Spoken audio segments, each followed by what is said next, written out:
오늘 주님 앞에 예배 드리러 나온 은혜가 꽃피는 교회 그리스도인들에게 하나님께서 준비하신 놀란 은혜, 긍휼, 복이 임하기를 예수의 이름으로 간절히 축원합니다.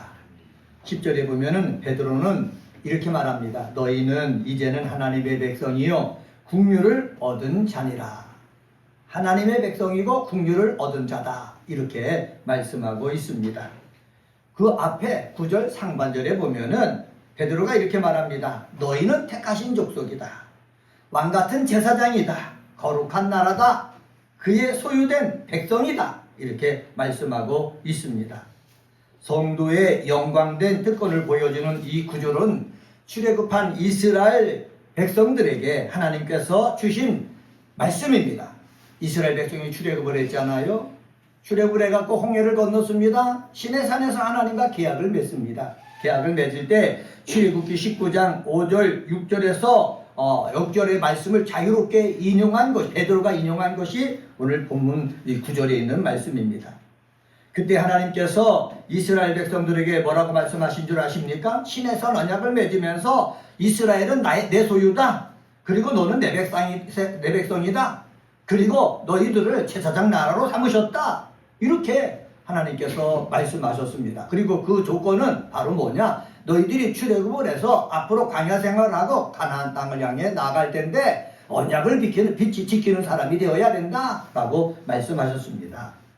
그런데 신약 시대에는 우리가 택하신 족속이고 왕같은 제사장들이고 거룩한 나라 그의 소유된 백성이라고 얘기하는데 내가 언약을 지켜갖고 되어진 것이 아니라 전적인 하나님의 은혜로 되어진 것입니다. 전적으로 하나님께서 독생자인 예수를 이 땅에 보내시고 예수께서 우리의 모든 죄를 짊어지시고 십자가 달려 죽게 하심으로 하나님과 우리의 관계를 화목하게 하시는 전적인 은혜로 인해서 우리는 뭐가 되었다? 택하신 족속이 되었다. 뭐가 되었다? 왕같은 제사장이 되었다. 뭐가 되었다? 거룩한 나라가 되었다. 뭐가 되었다? 하나님의 소유가 된 백성이 되었다. 이렇게 선언하고 있습니다. 뭐 하나하나 다 설명해야 되겠지만은 하나님께서 베드로를 통해서 이런 말씀하실 때 그냥 자기 속에 있는 것을 나온 것이 아니라 구약에 하나님께서 모세를 통해서 이스라엘 백성들에게 주신 그 말씀 하나하나를 되새기면서 우리들에게 또 되새기고 있다라는 사실입니다. 출애굽한 이스라엘 백성들이 택하신 족속인 것처럼 우리들도 예수를 믿어가지고 우리들도 택하신 족속이 되었습니다. 그뿐만이 아닙니다. 우리는 왕같은 제사장이 되었다고 얘기하고 있습니다. 거룩한 나라가 되었다고 얘기하고 있습니다. 하나님의 소유가 되었다고 얘기하고 있습니다. 이렇게 반복적으로 얘기한 이유는 무엇입니까? 바로 예수를 믿어서 하나님의 백성이 되었기 때문에 하나님의 백성답게 살아야 된다. 그리고 하나님의 백성다워지려면 어떻게 해야 되는가? 그것을 가르쳐 주기 위해서 이 말씀을 하신 것입니다.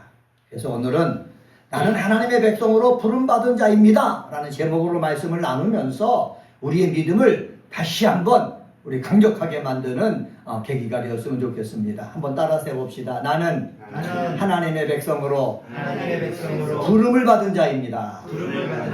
네, 내가 목사이든 권사이든 안수집사이든 형신도이든 상관없이 나는 전적인 하나님의 은혜로 어떻게 해요? 하나님의 백성으로 부름받은 자다.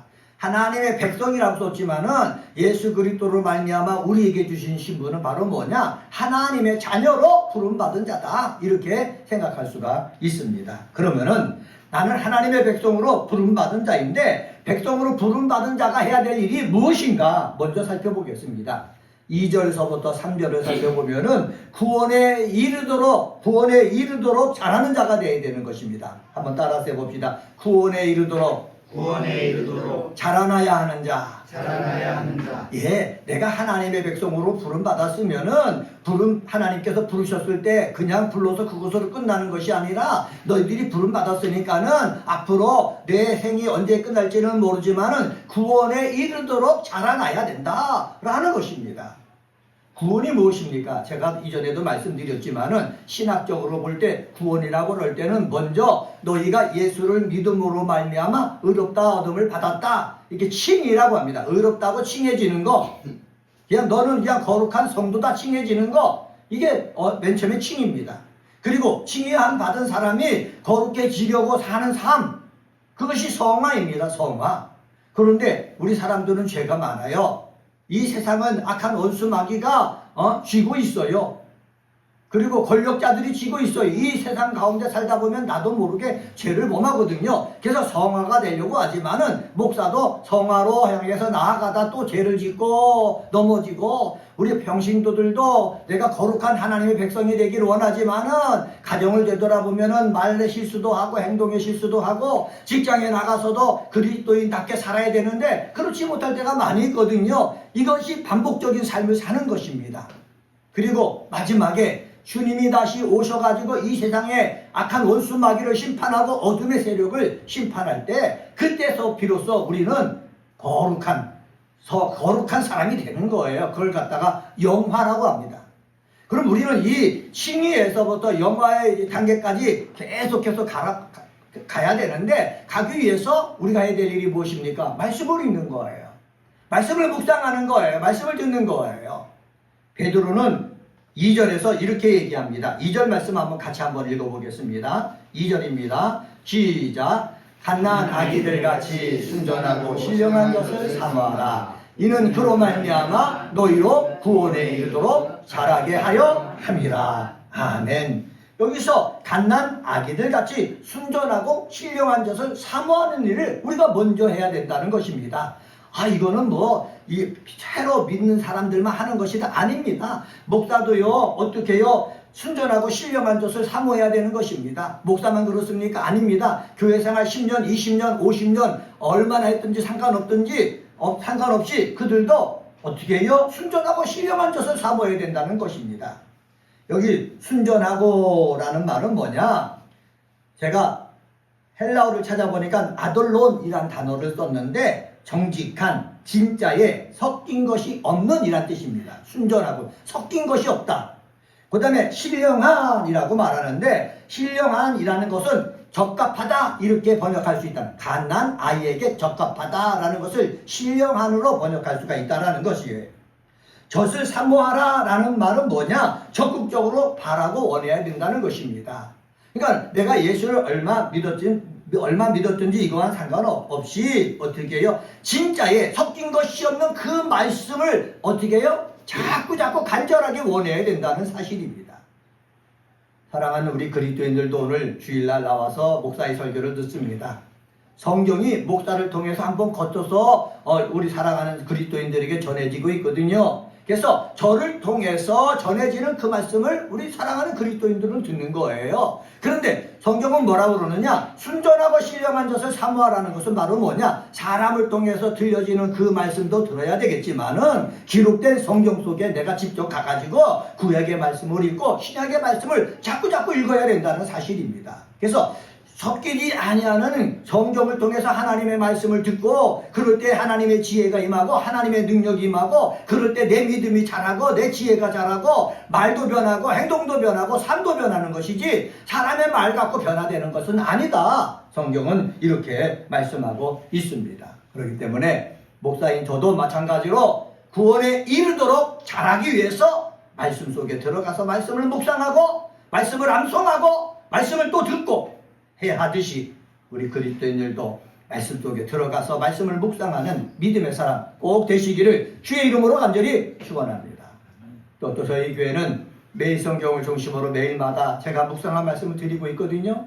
묵상할 때 제 의견을 가능하면은 줄이려고 애쓰고 있습니다. 묵상할 때마다 하나님의 말씀 속에 우리 사랑하는 그리스도인들이 직접 들어가서 하나님이 오늘 나에게 순수한, 정말로 세상 것에 섞이지 아니하는, 세상에 있는 그런 의견에 섞이지 아니하는 그 말씀을 들을 때에 우리의 신앙은 어떻게 해요? 바로 자라게 된다라는 사실입니다.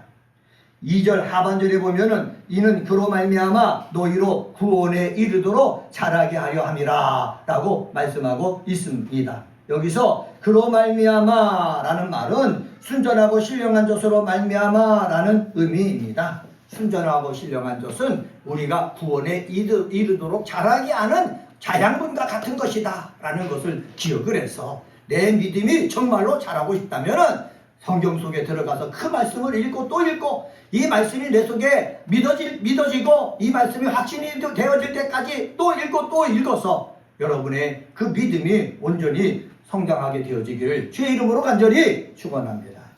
성경을 읽고 그래서 내 구원이 자라면은 무엇을 할 수 있느냐? 하나님은 선하시다라는 것을 내가 발견하게 된다는 사실입니다. 3절에 보면은 이렇게 기록되어 있습니다. 너희가 주의 인자하심을 맛보았으면 그리하라. 이렇게 번역되어 있거든요. 그런데 주의 인자하심을 맛보았으면 그리하리라 라고 하는데 원문상으로는 어떻게 번역할 수 있다고 하느냐 하면은 성서학자들이 주께서 인자하시다 라는 것을 알면은 그렇게 하라는 거예요. 주께서 인자하시다. 내가 주께서 인자하심을 맛보았으면 그렇게 하리라고 번역을 했지만은 성경을 읽으면서 주님은 인자하시다 이 확신이 들면은 어떻게 해요? 자꾸 그 말씀 속으로 들어가라는 거예요.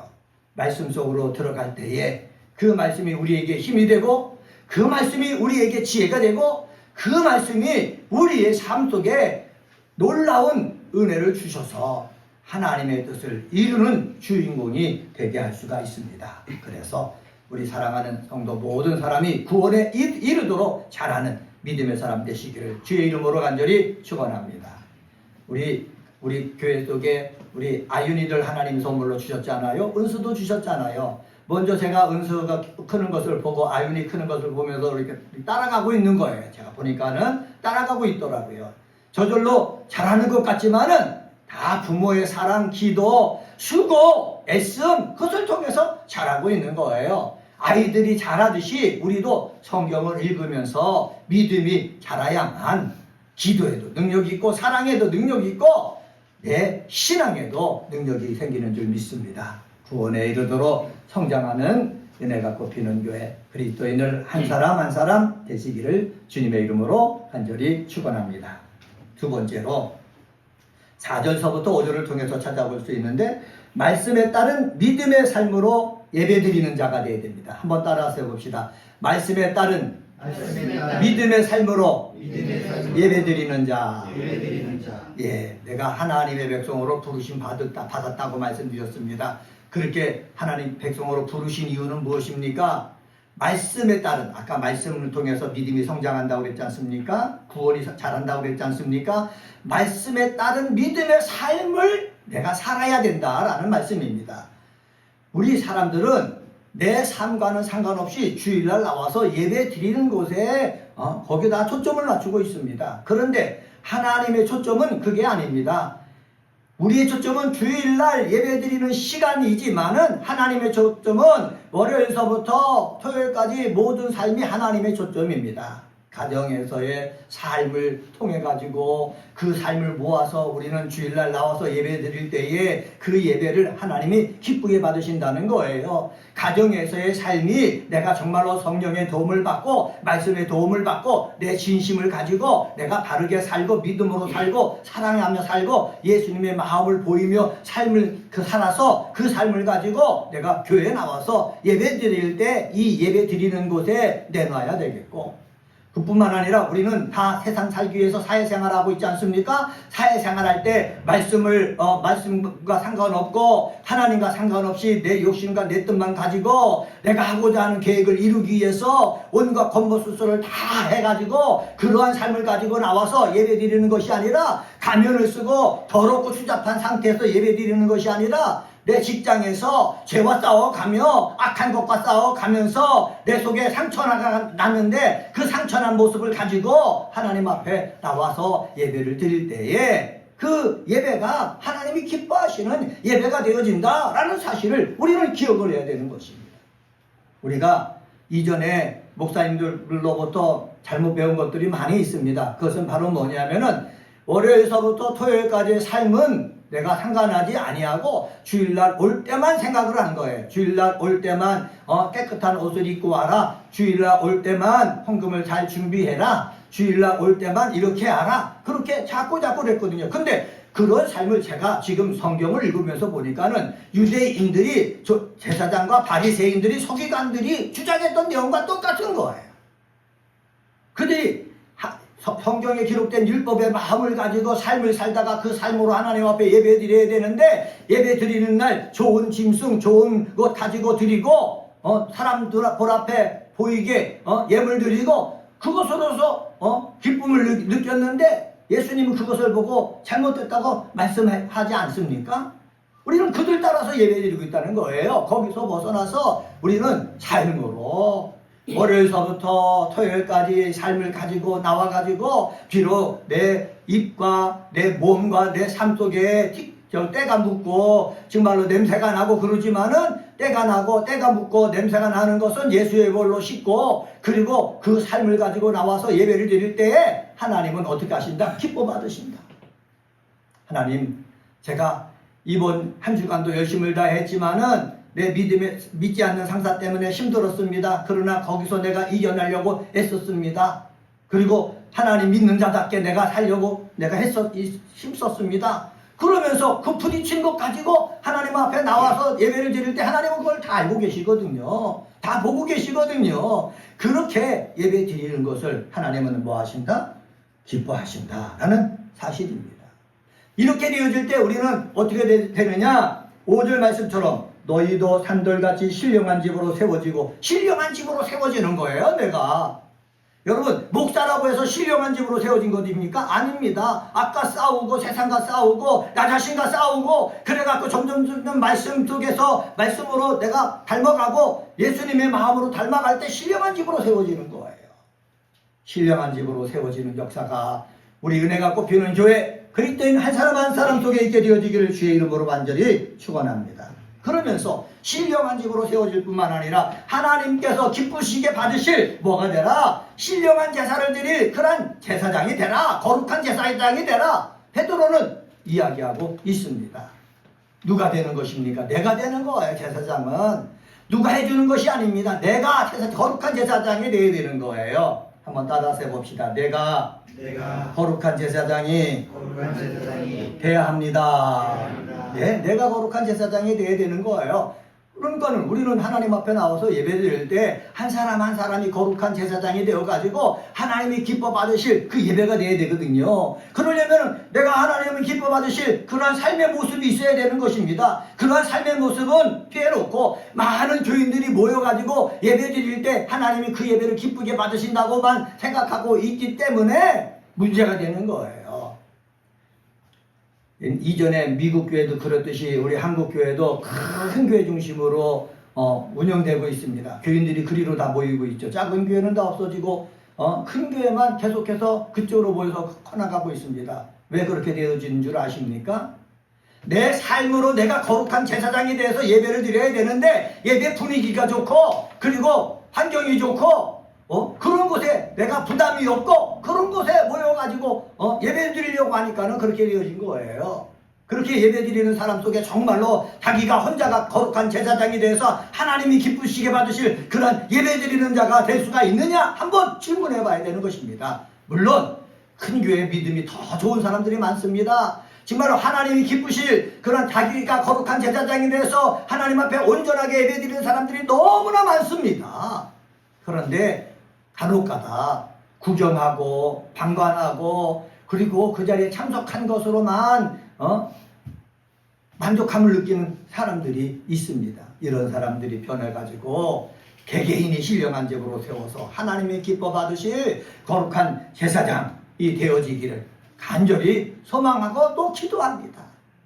우리도 마찬가지예요. 베드로가 5절 하반절에서 뭐라고 말합니까? 거룩한 제사장이 될지니라 라고 명령하고 있습니다. 제가 그것을 찾아보면 이렇게 되어 있습니다. 거룩한 제사장은 단수로 쓰여 성도 한 사람이 각각 거룩한 제사장이 됨을 보여준다. 구약시대 성도들은 오직 레위 지파에서 세워진 제사장의 중보를 통하여 제사를 드리고 하나님께 나아갈 수 있었다. 신약의 성도들은 성도 스스로가 제사장의 자격으로 하나님께 담대하게 나아갈 자격을 지니게 된 것이다. 담대하게 하나님께 나갈 그런 자격을 지니게 됐거든요. 담대하게 나가려면은 뭐가 받침되어야 된다고요? 내 믿음의 삶이 받침되어져야 된다는 거예요. 믿음의 삶이 받침되어지기 위해서는 예수의 마음, 예수의 삶을 따라가야 된다는 거예요. 손해볼 수도 있죠. 양보할 수도 있지요. 예? 안타까울 수도 있지요. 그럼에도 불구하고 그런 모습 가지고 나가서 하나님 앞에 예배를 드릴 때에 하나님이 기뻐 받으시는 예배를 드릴 수가 있다라는 사실 기억하시기를 주의 이름으로 간절히 부탁을 드립니다. 세 번째로 6절서부터 10절 하나님의 백성으로 부르심을 받은 우리들 예수의 아름다운 덕을 선포하는 자가 되어야 됩니다. 한번 따라서 해봅시다. 예수의 아름다운 덕을 선포하는 자. 하나님의 백성으로 부름받은 하나님 부르셨잖아요. 내가 부름받았단 말이에요. 그럴 땐 하나님의 목적이 있는 거예요. 그냥 천국에 가라라고 부름받는 것이 아니라 너희들이 천국에도 가야 되지만은 천국에 가기 전까지 이 세상 삶을 살 때에 어떻게 해요? 예수께서 하신 그러한 일들을 어떻게 해요? 내가 선포해야 된다는 거예요. 입술로 바라야 된다는 거예요. 근데 아름다운 덕이 뭐냐라는 거예요. 아름다운 덕이 무엇입니까? 예수께서 오셔서 우리를 구원하기 위해서 행하신 모든 것을 얘기하는 것이에요. 예수님께서는 가늠하다 현장에서 잡혀서 죽을 뻔한 그 여인들을 갖다가 새로운 기회를 주셨다. 이걸 선전하라는 거예요. 예수님께서는 나병 걸려서 사람들이 가까이 하지도 않는 사람 그 나병 환자를 고쳐주셨다. 예수께서는 38년 병들어 가지고 고통당하고 있는 자들을 고쳐주셨다. 예수께서는 서기관과 바리새인들이 정말 외적인 신앙만 갖고 있는 것을 보시고 예수께서 어떻게 해요? 그들을 향해서 혼내셨다. 그래서 아름다운 덕은 성경에 기록된 예수님의 행위를 말하고 있거든요. 이것을 내가 뭐 할 줄 알아야 돼요? 선포할 수 있어야 되는 거예요. 나는요 나병을 못 고쳤어요. 나는요 죄인된 사람들 내 눈앞에 죄진 사람을 내가 용서하지 못했어요. 나는 못했어도 예수님이 하신 것은 전할 수가 있거든요. 우리는요 예수님이 하신 것을 아름다운 덕이다 라고 생각하고 선포하는 믿음의 사람 되시기를 주의 이름으로 간절히 축원합니다. 저도요 목사이지만은 제 능력이 있어갖고 병든 자도 고치고 귀신을 내쫓고 막 하겠습니까? 저는 능력이 없어도 예수님은 하셨어요. 그러니까 예수님이 하신 것을 우리는 그대로 뭐 하면 되는 겁니까? 선포하면 되는 것입니다. 예수님의 도구가 하면 되는 거예요. 한번 따라서 해봅시다. 예수의 도구가 되면 됩니다.